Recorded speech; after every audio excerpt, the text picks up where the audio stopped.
কৈছো যে তেখেতে কৃষি আৰু জলসিঞ্চন এই দুইটা বিভাগ একে কৰিলে। সেইটো মোৰ দীৰ্ঘদিনীয়া এটা আহ্বান আছিল আৰু দুইটা বিভাগ আনি তেখেতে এজন মন্ত্ৰীক অৰ্পণ কৰিলে। লগতে মই এইটো ক'ম যে বন আৰু পৰ্যটন দুটা এটা মুদ্ৰাৰ ইপিঠি সিপিঠি।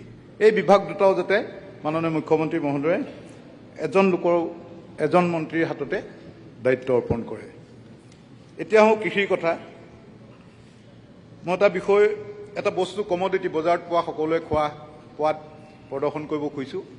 এইকাৰণেই কৰিব খুজিছোঁ যে মোৰ কথাখিনিত ইম্পেক্ট আনিবৰ কাৰণে, আৰু এইটো হয়তো অনাটো নিষেধ, তাৰ কাৰণে মই চৰি।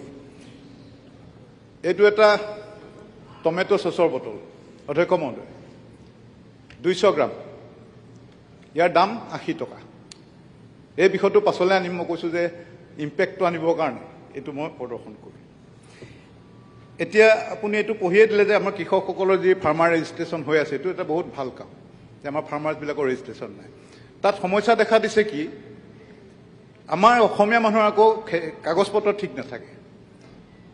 মোৰ নিজৰ নামতে এতিয়া আমাৰ যি পূৰ্বপুৰুষৰ মাটি মোৰ নিজৰ নামতে আনিব পৰা নাই। এবছৰমান আগতে মই এপ্লাই কৰি দিছোঁ। ইমান জটিল কাম, চাৰ্কল অফিচৰ কাম।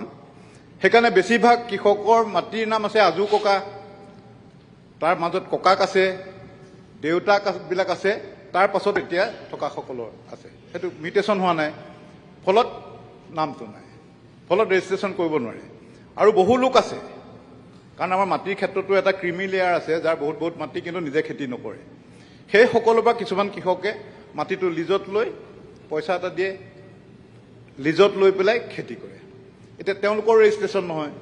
আমাৰ PM কিষাণ পাওঁতেও আমি সমস্যা পাওঁ। বহুত কৃষক আহি কয় যে মই PM কিষাণ নাপাওঁ। যেতিয়া সুধি পুছি চাওঁ যে তেখেতৰ নামত মাটিয়েই নাই, তেখেতে ক'ৰবাত আদি কৰে।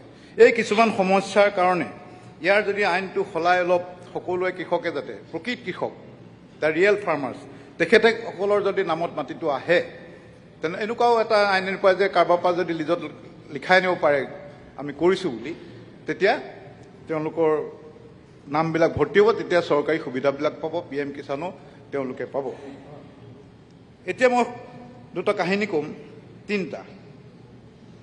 মই গাঁওবিলাকত সাধাৰণতে ঘূৰি ফুৰোঁ আৰু কিবা বাহিৰত মানুহ ওলাই থকা কিবা কৰি থকা দেখিলে সোমাই মাত লগাওঁ। এদিন এঘৰ মানুহত সোমালোঁ, দেখিলোঁ মানে বিলাহী একদম কৰি থৈছে,